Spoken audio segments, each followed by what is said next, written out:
जय जय राधारमण, जय जय नवल किशोर, जय गोपी चित चोर प्रभु, जय जय माखन चोर।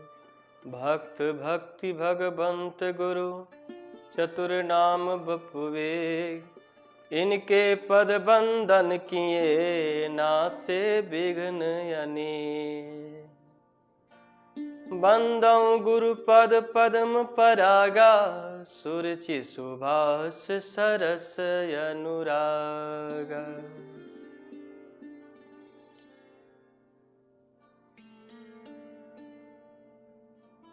कहते हैं ज्ञानी बनो पर अहंकार नहीं, और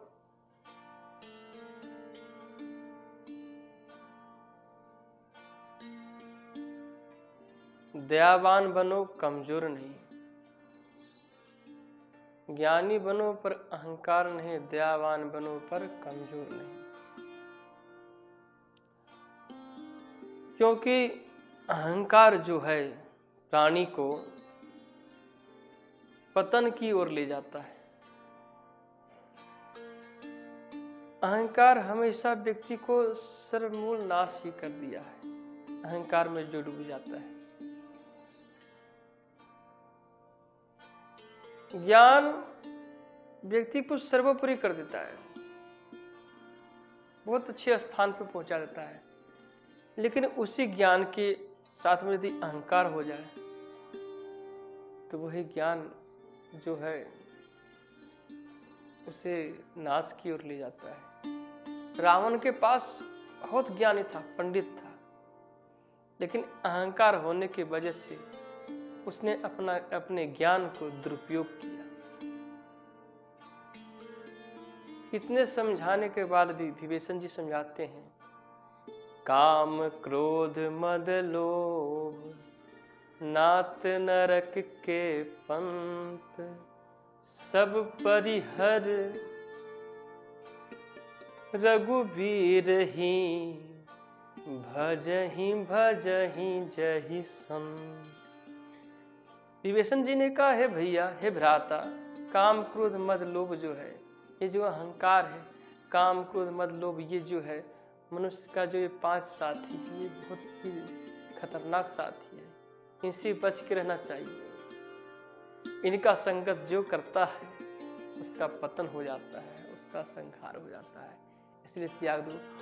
रावण के पास ज्ञान था, लेकिन अहंकार के कारण विभीषण के वचनों को उसे समझ में नहीं आया, जिसके कारण उसे अपने सर्वमूल को नाश हो गया, नाश करना पड़ा। पूरा परिवार नाश हो गया, स्वयं को भी नाश कर दिया। कहते अहंकार वो चीज है, वो जहर है जो एक बार यदि मनुष्य के अंदर आ गया तो फैलते जाता है, कैंसर के समान फैलते जाता है और व्यक्ति को पतन की ओर ले जाता है। इसलिए अहंकार से हम सब बचें। अहंकार यदि हो तो ज्ञान होने पर आप तो परमात्मा को रिझाने खूब कोशिश करो ज्ञान के द्वारा, लेकिन यदि अहंकार हो तो परमात्मा नहीं रिझते। परमात्मा रिझते सरल हृदय के अंदर, सरल हृदय के पास। मैया सेवरी कोई मंत्र जानती थी, तंत्र जानती थी, कोई योग जानती थी? नहीं जानती थी। लेकिन केवल क्या कहती, रामा रामा रटते रटते बीती रे उमरिया, रघुकुल नंदन कब लोगे तुम, रघुकुल नंदन कब लोगे तुम, दासी की खबरिया, रामा रामा रटते रटते बीती रे उमरिया। केवल कहता था, प्रभु मेरे जीवन जो से व्यर्थ बीतते जा रहा है, आप दर्शन दें। इन भगवान अब वही जो ऋषि लोग थे वो भजन करते थे, कहते थे भगवान आने वाले हैं। जब सेवरी मैया ने कहा, उन्हें गुरु वचनों को विश्वास है, मातंग ऋषि ने कहे हैं, तो भगवान सबसे पहले मेरे यहाँ आएंगे। कई ऐसे जो थे ऋषि लोग, क्योंकि मैं तो बहुत बड़ा ज्ञानी हूँ, मैं बहुत वेद मंत्र जानता हूँ, मैं योग जानता हूँ, तप जानता हूँ, भजन सब जानता हूँ। लेकिन भगवान कहाँ गए सबसे पहले? माता सेबरी की खोज की, सेबरी माँ सेबरी, और भगवान उसे दर्शन दिए। सरल हृदय, आज जिसके अंदर अहंकार था इस बात कि मैं योग्य हूँ, तप है हमारे पास, हम ज्ञानी हैं, उच्च कुल में जन्म लिए हैं, तो उसके सब अहंकार धरे रह गया। और भगवान कहाँ गए? मैया सेबरी के यहाँ। इसलिए अहंकार जो है सो व्यक्ति को परमात्मा से मिलने में भी रोक लगाता है। अहंकार आपको किसी से भी मित्रता करने नहीं देगी। अहंकार आपको जो है हमेशा नाश हो जाते। जैसे ज्ञानी होना अच्छी बात है, लेकिन ज्ञान के साथ में यदि अहंकार हो तो ज्ञान कोई मतलब का नहीं है, वो ज्ञान जो से बेकार व्यर्थ हो जाएगा। इसलिए हमेशा जो है सो ज्ञान वही सर्वश्रेष्ठ है, इसके अंदर सरलता हो, विवेक हो। इसलिए जो ज्ञानी पंडित हैं, जो सब कुछ समझते हैं, जो विवेकशील हैं, वो अपने अंदर अहंकार जल्दी आने नहीं देते। जानते हैं कि अहंकार व्यक्ति को ग्रास लेता है। जो अल्प ज्ञानी होते हैं उससे अहंकार आ जाती है, स्वतः आ जाती है, और उसका पतन वहीं से शुरू हो जाता है। अब है कि व्यक्ति को दयावान होना चाहिए, लेकिन कमजोर नहीं। दया करना चाहिए, ईश्वर भाव समझ के दया करना चाहिए। सभी को ईश्वर का ही संतान समझ के, ईश्वर के स्वरूप ही समझ के दया करना चाहिए। लेकिन ऐसा नहीं कि आप दया कर रहे हो, अगला व्यक्ति समझ रहा है कि ये डर रहा है मुझसे और आपके ऊपर वो हावी होने लगे, तो यहाँ पे दया की जरूरत नहीं पड़ती है। यहाँ पे आपको जो है उसके सामना करना पड़ेगा। इसलिए कहते हैं दया बनो, दयावान बनना अच्छी बात है, लेकिन कमजोर नहीं बनना चाहिए। एक सर्प था, वो सभी को बार बार डस लेता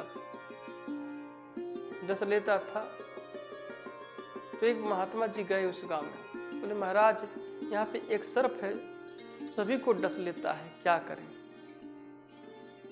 महात्मा ने बोला अच्छा किधर है, मैं उसे समझाता हूँ, चलो यदि मेरा बात मान ले। गए करे रे दुष्ट, तुमने कौन सा कर्म किया जिसके कारण तुम्हें सर्प योनि मिला, और अब ऐसा कर्म कर रहा है, न जाने कौन सा योनि में तुम्हें जाना पड़ेगा। तुम जन्मान जन्मांतर तक भटकते रहोगे, तुम्हारी मुक्ति कभी नहीं होगी। संत की वाणी सुन के सर्प खड़ा हो गया, बोला महाराज बताइए मैं क्या करूं? बोले तुम डसना बंद कर दो। उसने डसना बंद कर दिया। महाराज संत के उपदेश को मान लिया, संत का शिष्य बन गया। कुछ सालों के बाद संत उसी रास्ते से आ रहे थे। संत ने देखा कि अधमरा पड़ा हुआ है। संत ने बोला अरे तुम्हारी ये दशा कैसे हो गई? तो सर्प ने कहा कि महाराज आपके उपदेश के कारण हुआ। तो मेरे उपदेश के कारण? अरे मैंने जिसका उपदेश किया उसका तो इस भव से पार हो गया, उसका बेड़ा पार हो गया, और तुम कह रहे हो कि मेरे उपदेश के कारण? मैंने ऐसा क्या कहा तुमने? महाराज आपने कि डसना बंद कर दो, मैंने डसना बंद कर दिया। महाराज देखो तो सही, लोग मुझे पत्थर मारते हैं, कभी पूछ पकड़ के बच्चे लोग खेल खेल में मुझे उठा कर फेंकते। महाराज सभी का मेरे से भय मिट गया। तो संत ने कहा मूर्ख, मैं तुम्हें दया करने के लिए कहा था, और मैं तुम्हें डसने के लिए मना किया था, तुम्हें फुफकारने के लिए मना नहीं किया।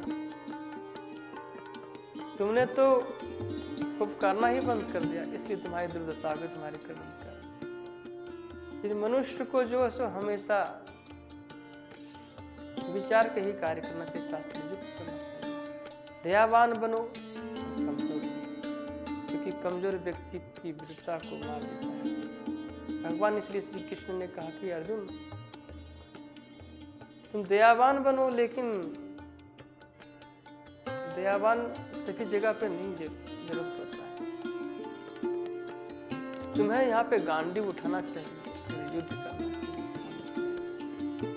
नाना प्रकार के उपदेश दी। भगवान ने कहा कि अर्जुन, ज्ञानी बनो पर अहंकारी नहीं, और दयावान बनो मतलब कमजोरी नहीं। तुम्हारी कमजोरी ही शत्रु पे विजय का